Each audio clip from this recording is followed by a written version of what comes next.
নেতাকর্মীকে নিয়ে বিভিন্ন জায়গায় ইফতারের আয়োজন করা হয়েছে একমাত্র তারেক রহমান সাহেবের নির্দেশে। উনি বলেছেন যে যত আমাদের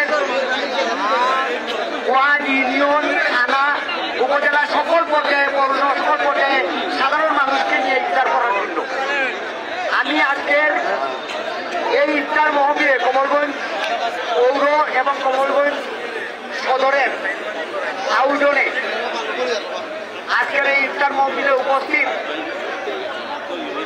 ছাত্রদল, যুবদল, স্বেচ্ছাসেবক দল, শ্রমিক দল, কৃষক দল এবং আরো যারা আছেন তৃণমূল পর্যায়ে আসছেন সবাইকে আমি আমার দলের পক্ষ থেকে আন্তরিক শুভেচ্ছা জানাই।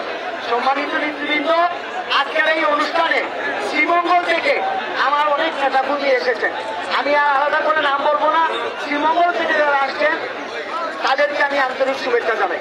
সম্মানিত নেতৃবৃন্দ, আপনারা জানেন এই ইফতার আয়োজনে আমার ইসলামপুর, কদরুসার এবং আলমপুর, আলীনগর, সদর, মাধবপুর, শমশানগর প্রত্যেক এলাকা থেকে, মুন্সিবাজার এবং রহিমপুর প্রত্যেক এলাকা থেকে অসংখ্য নেতাকর্মী এই ইফতারে এসেছেন। আমি তাদেরকে আন্তরিকভাবে শুভেচ্ছা ও ধন্যবাদ জানাই। সম্মানিত নেতৃবৃন্দ, আপনারা জানেন যে ইফতারের সময় ইফতারি সামনে নিয়ে আল্লাহর কাছে যে দোয়া করা যায় সেই দোয়া আল্লাহ তাআলা কবুল করেন।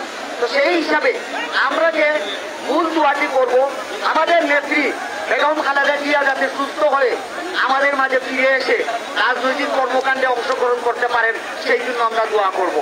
আমরা দোয়া করব জনাব তারেক রহমান সাহেব তৃণমূল পর্যায় থেকে কাজ করে আমাদের দলকে যেভাবে বুঝাইছেন আগামী দিনে যাতে উনি এসে আমাদের এই দেশের হাল ধরতে পারেন, এই দেশের নেতৃত্বে আসতে পারেন, সেই দোয়াটুকু আমরা করব। কারণ আপনারা জানেন এই বেশিরভাগ আমাদের ধ্বংস করে দিচ্ছে।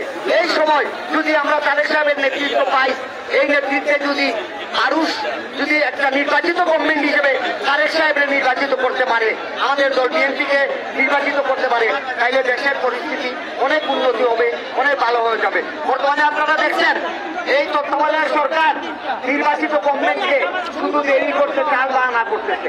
আমরা চাই অতি সত্বর আপনারা একটি নির্বাচন দেন, একটি সুষ্ঠু অবাধ নির্বাচনের মাধ্যমে দলীয় নির্বাচিত সরকারকে ক্ষমতায় নিয়ে আসেন। এছাড়া এদেশের উন্নয়ন সম্ভব নয়। সেই জন্য আমরা বলবো যা আপনারা অতি নিকটতম সময়ে এক এক উপদেষ্টা এক এক রকম সময় দিচ্ছেন। আমরা বলবো এই ডিসেম্বরের ভিতরে এলাকার মানুষ এই নির্বাচন চায়, আমাদের কমলগঞ্জ শ্রীমঙ্গলের মানুষ এই ডিসেম্বরের মধ্যে নির্বাচন চায়, বাংলাদেশের মানুষ ডিসেম্বরের মধ্যে নির্বাচন চায়।